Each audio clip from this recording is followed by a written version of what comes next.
Friends, তো আমরা বেরিয়েছি বিকালবেলা একটু ঘুরতে। আর দেখো এখানে একটা পার্ক সুন্দর, বাইরেটা দেখেই বোঝা যাচ্ছে পার্কটার ভিতরে নিশ্চয়ই সুন্দর হবে।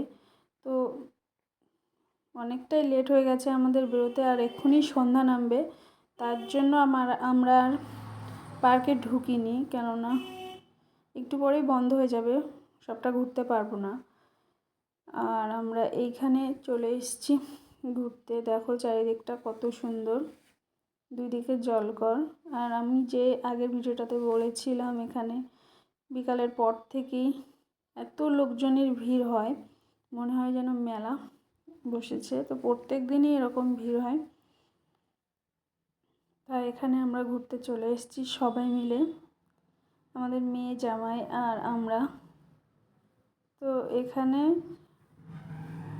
ভিউটা চারিদিকে খুবই সুন্দর, দেখো।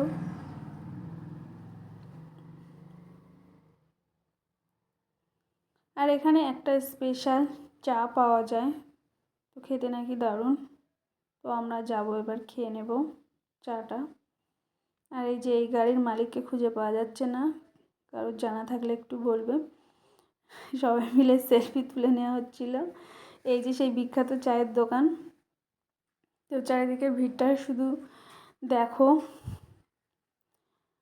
এই যে আমাদের স্পেশাল চা রেডিও হয়ে গেছে, এবার আমরা সবাই মিলে খাবো। তো দেখো, আর চায়ের সঙ্গে আমাদের নেওয়া হয়েছিল পাঁপড় ভাজা।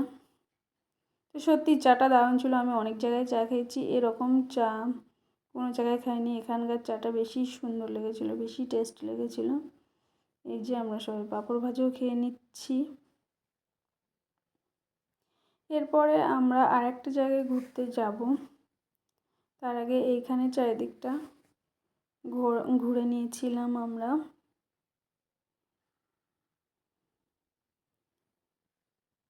তো চায়ের দোকানটা দেখো কেমন ভিড়, এখানে রাত 12টা পর্যন্ত এমনই ভিড় থাকে।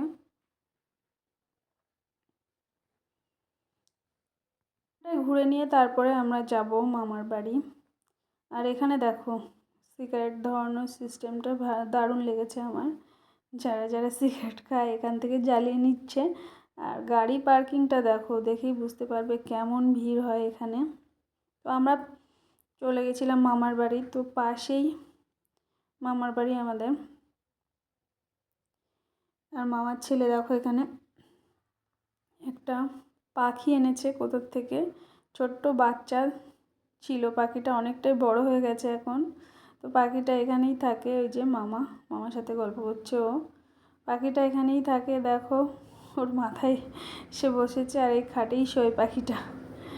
তারপরে মামিমা আমাদের সবার জন্য চা করে দিয়েছিল, তো আমরা সবাই বসে গল্প করছিলাম আর চা খেয়ে নিলাম। তার সঙ্গে চপ, পেঁয়াজি এই সমস্ত সব কিছু এনে দিয়েছিল। তো আমাদের তো আর পেটে জায়গাই ছিল না খাওয়ার মতো, তবুও খেতে হলো সব কিছু।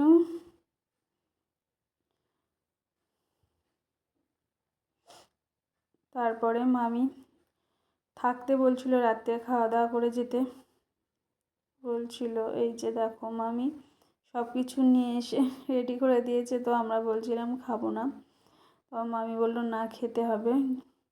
তো রাত্রে খাওয়া দাওয়ার কথা বলছিল, তো আমরা খাইনি, ওখানে চলে এসেছিলাম। তো এসে এখানে খাওয়া দাওয়া করেছিলাম, ও রান্না করেছিল আমাদের মেয়ে। তারপরে আর এই দেখো পুচুটা এখানে দোলনা খাচ্ছে। তো দেখা হচ্ছে পরে আরেকটি ভিডিও, ততক্ষণে সবাই ভালো থাকবে, টাটা।